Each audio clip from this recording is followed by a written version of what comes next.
Assalamualaikum warahmatullahi wabarakatuh. Perkenalkan, nama saya Bella Gali Cahyani dengan NIM 140 Saya di sini akan menjelaskan mengenai mata kuliah pendidikan multikultural dari pertemuan 1 hingga pertemuan ke-15. Sebelumnya, terima kasih Bapak Dr. Denny Setiawan SSN M.Hum sebagai dosen pengampu mata kuliah pendidikan multikultural. Saya izin untuk menjelaskan pendidikan multikultural yang saya pahami dari pertemuan 1 hingga pertemuan 15. Baiklah, akan saya mulai dari yang pertama, yaitu hakikat budaya, di mana menurut Kocaroningrat mengartikan bahwa sebuah kebudayaan adalah keseluruhan sistem gagasan milik diri manusia dengan proses belajar. Nah, secara umum dapat disimpulkan bahwa kebudayaan adalah segala sesuatu yang melekat pada diri manusia yang diperoleh dari proses belajar manusia dengan lingkungannya. Nah, perwujudan dari kebudayaan itu sendiri menurut J.J. Honigman ada 3, yaitu yang pertama gagasan, yang kedua aktivitas, yang ketiga yaitu artefak. Di mana gagasan itu sendiri berarti pemikiran, ide, pengetahuan, dan juga wawasan. Nah, dari hal tersebut itu mengatur manusia dan juga lingkungan masyarakatnya. Yang kedua yaitu aktivitas, di mana yang berarti sebuah sistem sosial yang muncul dalam masyarakat bersifat konkret dan juga relatif mudah berubah, seperti adat istiadat, kegiatan kebudayaan ataupun kegiatan daerah, dan juga tingkah laku. Sedangkan yang terakhir yaitu artefak, di mana sudah kita ketahui artefak berwujudkan dengan benda, jadi bersifat membenda yang dapat dipegang dan juga diraba. Untuk yang selanjutnya yaitu hakikat pendidikan multikultural, di mana multikultural secara etimologis terbentuk dari kata multi yang berartikan banyak dan juga kultur yang berartikan budaya.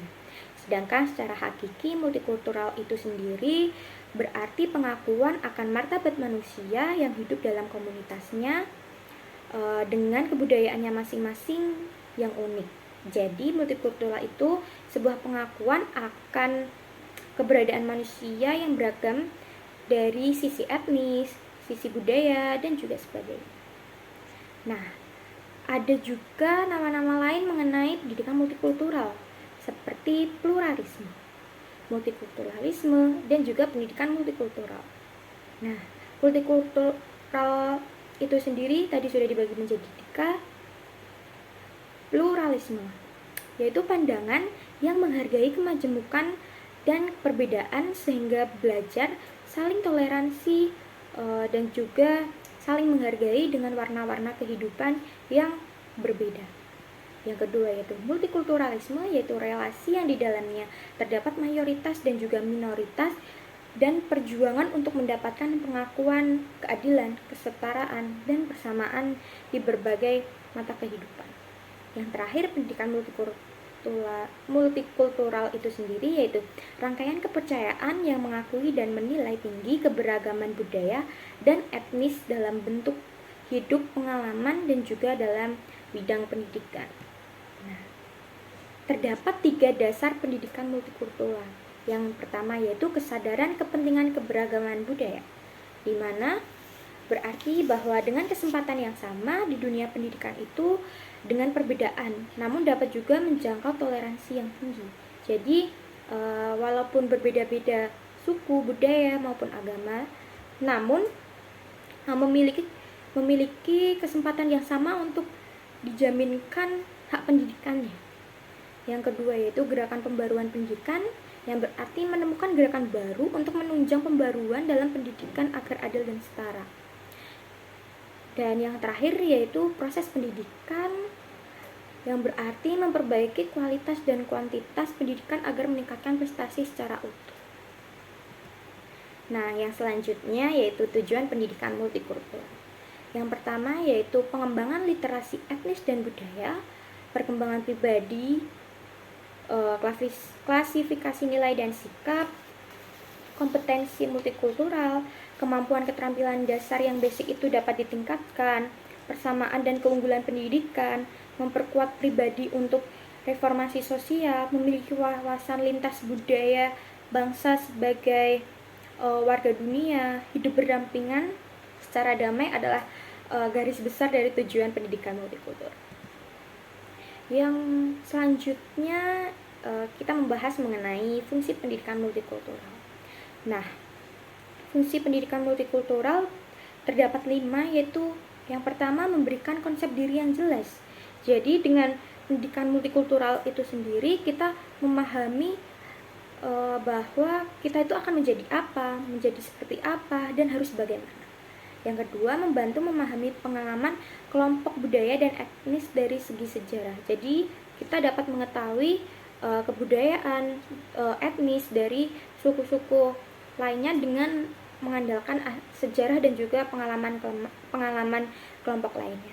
Yang ketiga yaitu membantu memahami konflik secara realitas dan ideal, di mana kita juga memiliki perspektif yang harusnya banyak dengan sudut pandang banyak agar kita bisa melihat masalah dari berbagai sudut pandang.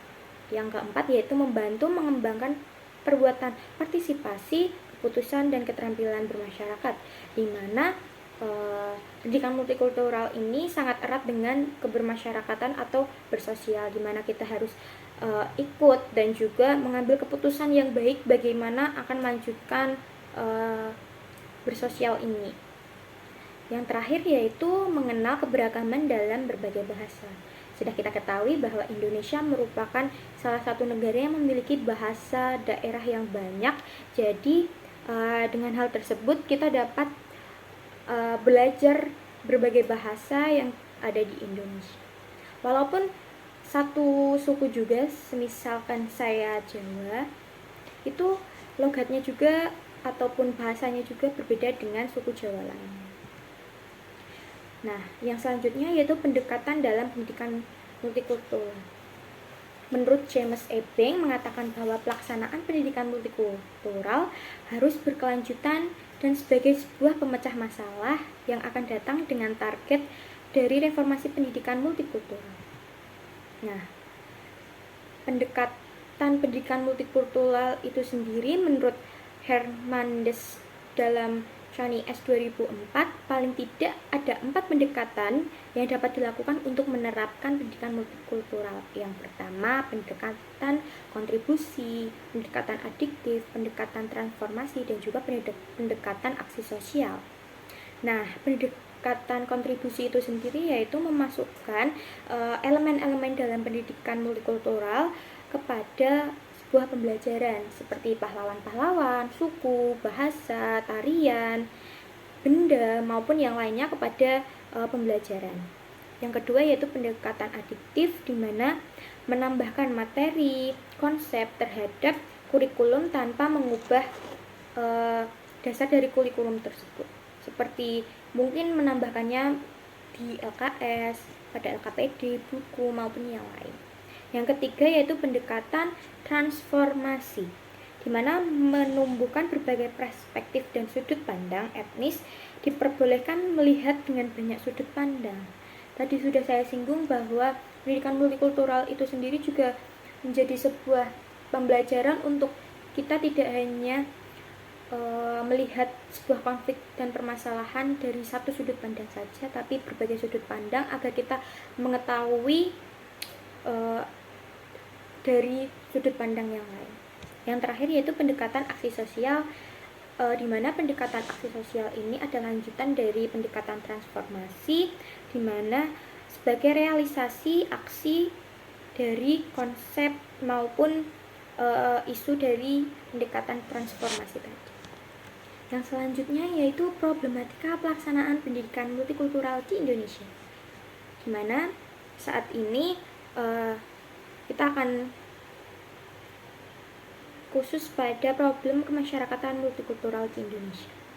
Yang pertama yaitu keberagaman identitas budaya daerah menjadi kecemburuan sosial, di mana di Indonesia memiliki berbagai kebudayaan dan juga berbagai etnis, di mana hal itu menjadi sebuah kecemburuan sosial apabila tidak terjalin komunikasi yang baik dan juga pemahaman yang jelas mengenai setiap konflik atau isu yang mungkin muncul.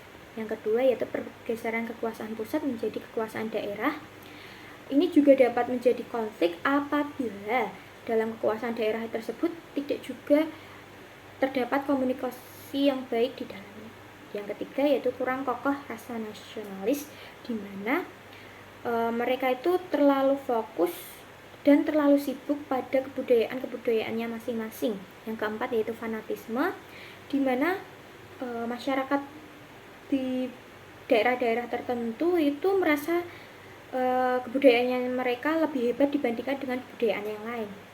Nah, yang kelima, konflik kesatuan nasional dan multikultural, di mana gerakan yang dilakukan untuk memerdekakan daerahnya itu sendiri itu sangat tidak boleh, karena sudah kita ketahui bahwa Indonesia itu adalah negara kesatuan.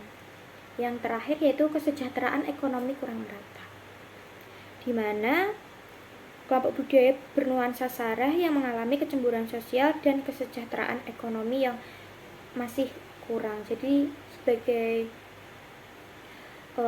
kebudayaan dapat menjamin kesetaraan ekonomi. Nah, yang selanjutnya yaitu problematika pelaksanaan pendidikan multikultural di Indonesia, problem pada pembelajaran multikultural di Indonesia. Kalau sebelumnya sebuah kemasyarakatan, sekarang menuju kepada pembelajaran multikultural di Indonesia. Yang pertama, yaitu guru kurang mengenal budayanya sendiri, budaya lokal, dan juga atau budayanya siswa. Jadi guru itu kurang mengenal, semisal saya dari kebudayaan Jawa, saya kurang mengenal bagaimana bentuk kebudayaan Jawa saya sendiri, bagaimana adat istiadatnya, bagaimana unggah-ungguhnya, bagaimana tariannya, bagaimana bahasanya, seperti itu. Dan jikapun guru kurang mengenal budaya itu sendiri, akan lebih baik bahwa untuk belajar mengenai budaya-budaya dari budayanya itu sendiri dan juga kebudayaan orang lain. Yang kedua yaitu guru kurang menguasai garis besar struktur dan budaya peserta didik. Nah, guru itu cenderung lebih mementingkan kebudayaan yang dimilikinya. Itu tidak boleh, bahwa guru harus sama-sama belajar kebudayaan-kebudayaan orang lain agar kita dapat menghargai dan menghormatinya. Yang ketiga yaitu rendahnya kemampuan guru dalam mempersiapkan peralatan dan menunjang minat peserta didik, di mana di berbagai sekolahan juga keterbatasan akan media pembelajaran dan juga peralatan, sehingga guru juga belum mampu untuk mempersiapkan peralatan yang mumpuni dalam menjalankan aktivitas pembelajaran. Yang dihadapi guru tersebut terdapat masalah-masalah yang cukup konkret selanjutnya, seperti masalah seksi dan integritas isi, di mana ketidakmampuan guru untuk memilih isi topik pembelajaran dan belum diintegrasikan dengan baik dengan budaya lokal di Indonesia. Yang kedua yaitu masalah mengkonstruksikan pengetahuan, di mana kesulitan untuk menentukan aspek mana sih, aspek budaya mana sih, dan kurang memahami keberagaman budaya untuk dimasukkan dan diintegrasikan kepada sebuah pengetahuan.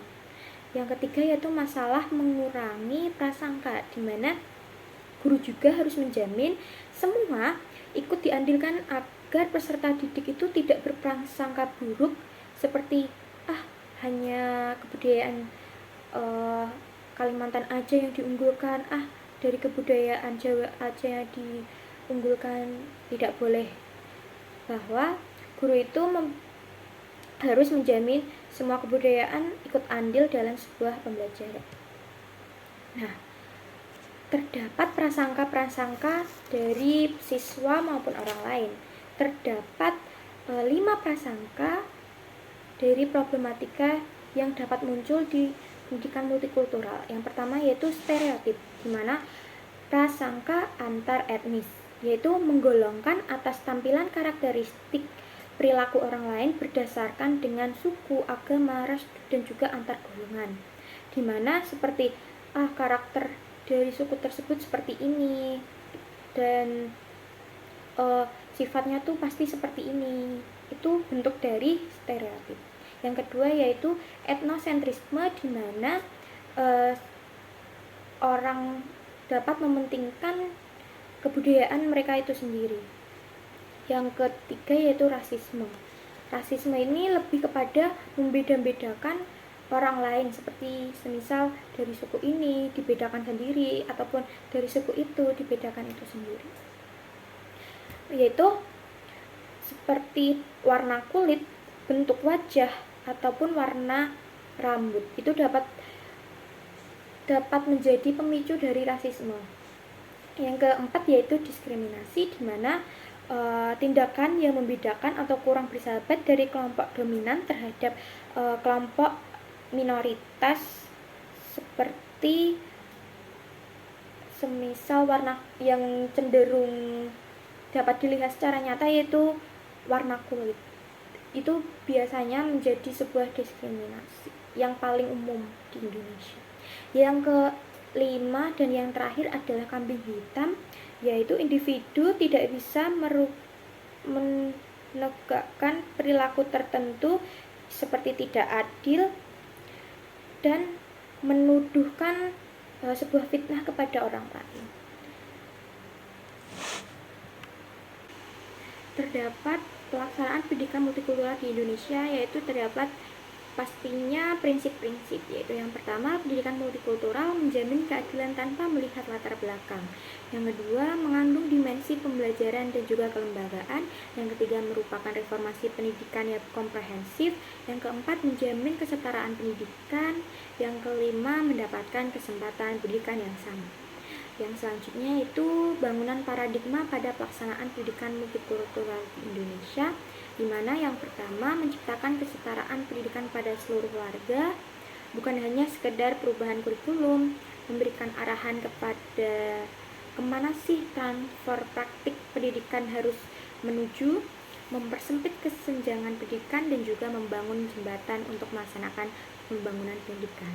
Terdapat juga 5 dimensi pelaksanaan pendidikan itu sendiri. Yang pertama yaitu integrasi konten, di mana pemanduan konten untuk menangani sejauh mana guru menggunakan contoh dan konsep seperti apa pada kebudayaan daerah dan kelompok untuk menggambarkan konsep dan teori dalam mapel atau mata pelajaran. Yang kedua yaitu proses penyusunan pengetahuan, di mana sesuatu yang berhubungan dengan sejauh mana guru membantu siswa paham menentukan pengetahuannya pada konsep tertentu. Yang ketiga, mengurangi prasangka, di mana fokus pada karakteristik dari sikap rasional pada siswa sehingga dapat mengurangi prasangka. Yang keempat yaitu pedagogi kesetaraan, yaitu memfasilitasi prestasi akademis tanpa memandang sara. Dan yang terakhir, budaya sekolah, di mana memberdayakan dan menciptakan sebuah kebudayaan sekolah yang terdiri dari kelompok etnis dan kebudayaan. Nah, selanjutnya yaitu bentuk dan model pendidikan multikultural, yaitu yang pertama mengembangkan pemahaman tentang menciptakan sistem dan juga menyediakan pelayanan pendidikan yang setara. Yang kedua, menghubungkan kurikulum dengan sebuah karakter, pedagogi, kebudayaan, iklim, dan juga konteks lingkungan sehingga membangun visi yang setara. Kita masuk pada 3 sasaran pelaksanaan pendidikan multikultural, yaitu yang pertama pengembangan identitas kultural, di mana kompetensi yang harus dimiliki siswa untuk mengidentifikasi dirinya sendiri pada etnis tertentu sehingga mereka dapat menimbulkan sebuah kepercayaan diri dan juga rasa kebanggaan. Yang kedua yaitu hubungan interpersonal, yaitu melakukan sebuah hubungan baik pada kelompok etnis lain sehingga menyingkirkan sifat dan sikap berprasangka yang buruk seperti stereotip, rasisme, dan diskriminasi. Dan yang terakhir yaitu memberdayakan diri sendiri, di mana kemampuan untuk mengembangkan secara terus-menerus mengenai kehidupan multikultural. Nah, kita masuk kepada cakupan kompetensi kultural, terdapat dua, yaitu yang pertama kompetensi individu dan juga yang kedua kompetensi kultural. Kompetensi individu itu sebuah kompetensi untuk menerima, menghormati, dan menghargai orang lain tanpa membedakan dari mana mereka berasal, warna kulit apa, agama mereka apa, kebudayaan seperti apa yang dianutnya. Yang kedua yaitu kompetensi kultural, di mana sebuah hasil dari kesadaran atas pengetahuan yang dimiliki sehingga mereka mampu untuk meningkatkan dan mengembangkan toleransi perbedaan yang tinggi. Nah, terdapat juga proses pengembangan kompetensi yang dilakukan memerlukan pengembangan pengetahuan, keterampilan, dan perilaku sehingga dapat berinteraksi dan memahami secara efisien dengan orang lain yang memiliki perbedaan kultur. Cukup sekian penjelasan mengenai pendidikan multikultural dari saya, Bella Gali Cahyani. Terima kasih telah mendengarkan. Maaf apabila ada kesalahan kata dan penyebutan. Saya minta maaf sebesar-besarnya. Sekian, terima kasih. Wassalamualaikum warahmatullahi wabarakatuh.